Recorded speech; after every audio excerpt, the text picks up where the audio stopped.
Hello everyone, আমি Trina. Welcome back to my channel. চলে এলাম নতুন একটা ব্লগ নিয়ে। আজকের ব্লগটা অনেক বেশি স্পেশাল, কেননা আজকের ব্লগটা হচ্ছে আমার মিউনিক ট্যুর নিয়ে। এসএন থেকে আমি যাচ্ছিলাম মিউনিক ঘুরতে আমার বন্ধুদের সাথে। রাত তখন প্রায় 11:30 যখন আমরা আমাদের জার্নি শুরু করি এসএন থেকে। এভাবে কথা বলতে বলতে আমরা আমাদের যাত্রাটা শুরু করি।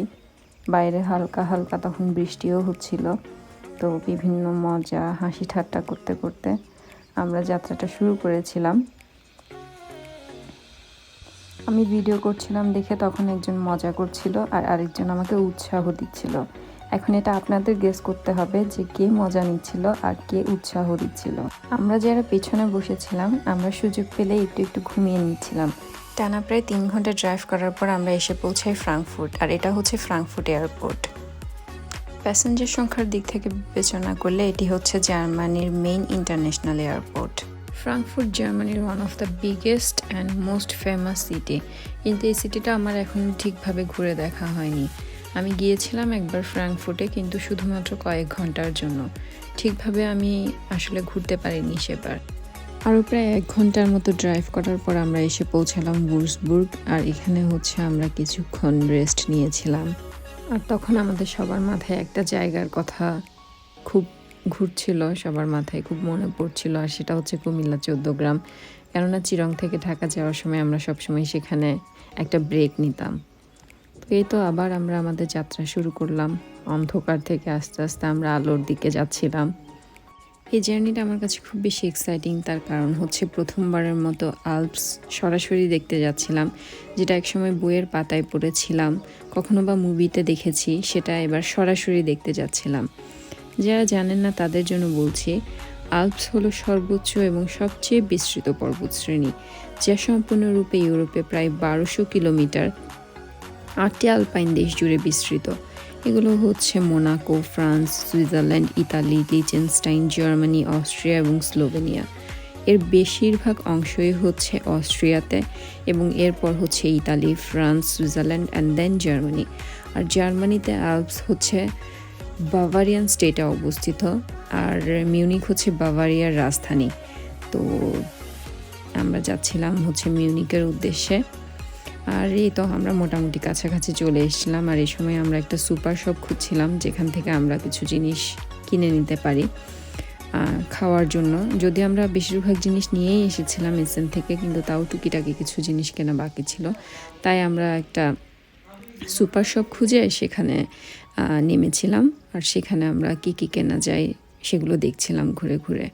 আমাদের প্ল্যান ছিল আমরা অন্তত 1-2 বেলা রান্না করে খাবো, আর সেটার জন্য যে জিনিসগুলো বাকি ছিল আমরা মোস্টলি সেগুলোই কিনছিলাম। এরপর কেনাকাটা শেষে ক্যাশ কাউন্টার থেকে বিল করে আমরা বেরিয়ে পড়লাম। আর এই তো একদম কাছাকাছি চলে এসেছি।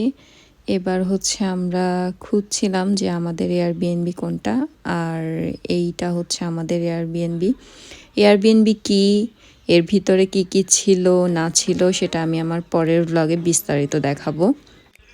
বাইরের অংশটাও ছিল অনেক সুন্দর। এই যে এরকম দোলনা ছিল, খোলা মাঠ, বসার জায়গা, অনেকগুলো ঘোড়াশাল ছিল জায়গাটায়। আর বাহির থেকে দেখতে এই কাঠের ব্যালকনিগুলো খুব বেশি সুন্দর লাগছিল।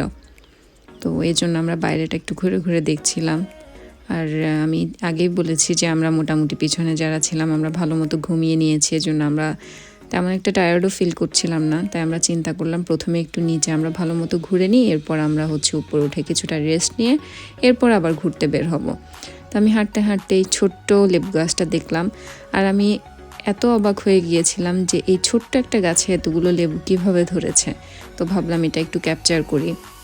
এই যে এখানে একটা বিড়াল চুপটি করে বসে আছে, আর এখানে প্রায় প্রতিটি বাসার সামনেই হচ্ছে নাম্বার লাগানো থাকে, যেমন এই বাসাটার সামনে নাম্বার লাগানো আছে 33। আর এই যে আমি, আর এরা দুজন কি করছে আমি সেটা দেখার চেষ্টা করছিলাম। পরে দেখলাম এরা আসলে ছবি তুলে সেগুলো ইনস্ট্যান্ট এডিট করছিল, যাতে সাথে সাথে আপলোড করে দিতে পারে। আর এটা হচ্ছে একটা ঘোড়াশাল, এটার মধ্যে অনেকগুলো ঘোড়া আছে। এই যে জায়গাটা হচ্ছে যেমন ঘোড়াদের জন্য, এখানে ঘোড়াগুলোকে ছেড়ে দেওয়া হয়। এই এই যে এরিয়াটা, এটার একটা ইন্টারেস্টিং ব্যাপার হচ্ছে এখানে প্রায় প্রতিটা ঘরের সাথেই একটা করে ঘোড়াশাল আছে, আর ওদের সবারই মোটামুটি কয়েকটা করে ঘোড়া আছে। এই যে কালো যেটা দেখতে পাচ্ছেন এটা হচ্ছে একটা ঘোড়ার গাড়ি। এটা সামনে হচ্ছে ঘোড়া থাকে, পিছনে হচ্ছে যদি কোনো ভারী কোনো কিছু এক জায়গা থেকে অন্য জায়গায় নিয়ে যেতে হয় তখন সেটা ঘোড়া টেনে নিয়ে যায়। এই জায়গাটা দেখতে অনেকটা বাংলাদেশের সরিষা ক্ষেতের মতো, কিন্তু আসলে সেটা না। তো এই তো আজকের ব্লগে এই পর্যন্ত, দেখা হবে পরবর্তী ব্লগে। Bye bye.